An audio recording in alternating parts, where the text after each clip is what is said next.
So guys, today back for a video on the channel. Today we have the Newcastle United versus Chelsea video. Videos are back on the channel. Football is back for Newcastle United.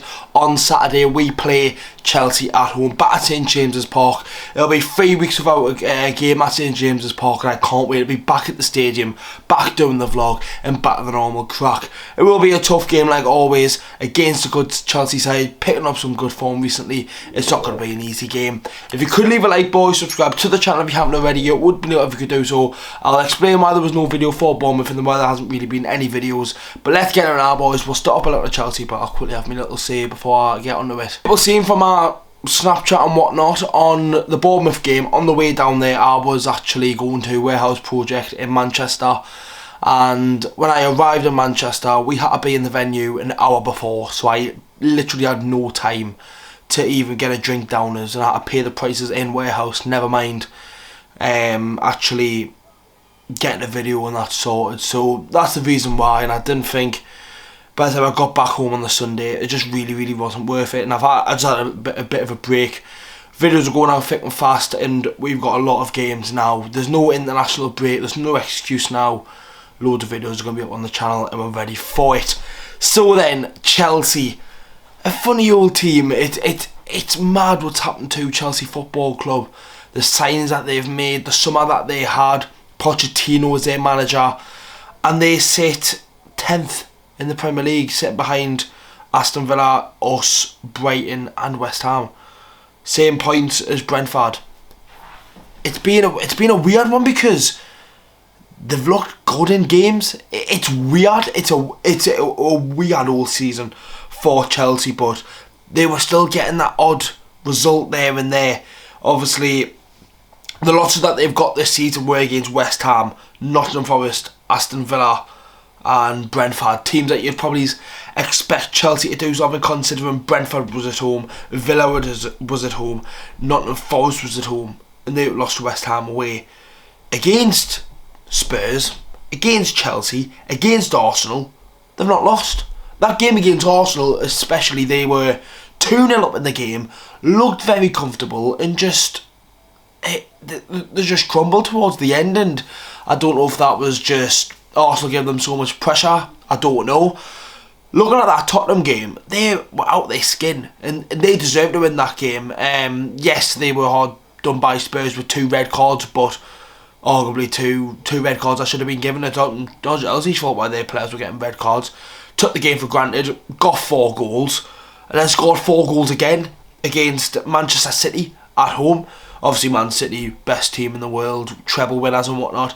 To score 4 against them in the way they came back every time, it was 1-0 and then 2 and then 1-1, then they were winning 2-1, came back to 2-2, 3-2, 3-3. So it was a game that was going all over. It was good for them to even come back 2-1, and then obviously just before half time got back into the lead, and then we're quite lucky at the penalty, but it is one of them. Cole Palmer obviously is a player for Chelsea that is getting a lot of media talk at the minute. He got his first England call up, played obviously for Chelsea, scored 4 penalties in 4 games. So Newcastle, just don't give a penalty for Chelsea. Just don't give anything daft, because Cole Palmer looks on fire. Looking at their team, I can see them playing quite similar team what they did against City, unless there is any new injury calls, which I don't think there is. Robert Sanchez in goal. Reece James will probably play. Obviously I don't think he's injured at the minute. When is he actually fit? So it's always nice to see when he's fit, but people are going on saying that he's the best right back in the world. I'm sorry, but you've got to be so consistent to even be called world class, being called this, that and the other. You've got to be there and then, and he's just not in that team as often. DSA, Thiago Silva obviously got that goal against City. Cucurella has been a player that has been performing okay at the minute. He's got a lot of stick by Chelsea fans saying he should have won. Obviously big fee from Brighton. Not saying he's worthy of that fate at the minute, but he's doing a lot better. The Enzo Fernandez, Casado midfield is very nice. Conor Gallagher just ahead of them. Sterling on his day, very good player, likes to goal against the tune. Obviously, as I mentioned, Cole Palmer. Then obviously Nicholas Jackson is scoring a fair amount of goals this season so far, but now absolutely major, but he's still a big threat. They do have a lot of injuries though still, Chelsea, and I don't expect any of these players to be back. Obviously Nkunku is a player that hasn't played a Premier League minute yet. Nkunku, you know who I mean.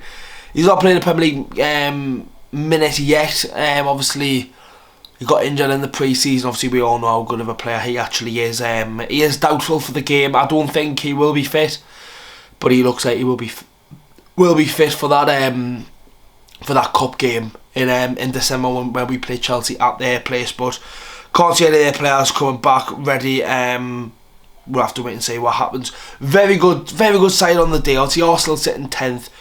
Can Newcastle United do anything? So then, lads, Newcastle United. It's obviously I think a lot of stuff's happened this week. There will be a separate video going out this week about all the stuff. Obviously I do my normal preview team for the game on the weekend or whoever we play. But Newcastle United, injury struck, and again for that game against Bournemouth, I don't think it was. Obviously that wasn't the best result, but I think it was just a game too far. It was a game where the lads gave everything. We were on a good unbeaten run. Apart from them Dortmund games, we were on a good unbeaten run in the Prem. Obviously, last time we lost the game was match week 4, and we're going into match week 13. So we were 8 games unbeaten in the Prem, which is very good considering beating PSG in that time, beating City in the cup, beating Man United in the cup. I think fans are just overreactive. Where I feel like when I do a rant, I do it right. I do it where we need to have a conversation, and I'll just let everything out as I always do. Even if I could watch that Bournemouth game properly, would I be releasing a rant? No. Them lads gave all they got, gave everything that they got. Yes, it's frustrating. Yes, it is against Bournemouth. That was probably one of their best games, performance-wise, Bournemouth have played in decades. Never mind just this season or last season.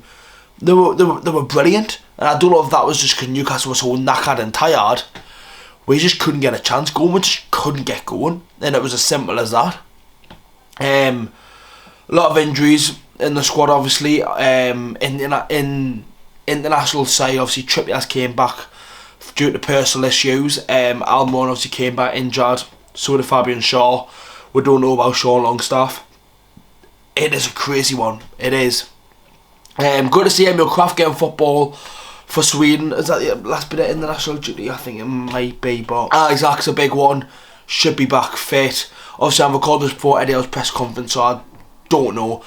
The injury situation is looking really bad. Obviously, the main thing that I've not even spoke about yet, Lewis Hall will not be able to play, and I don't think he will be able to play in the cup as well, which is a really big shame because it's just another man down,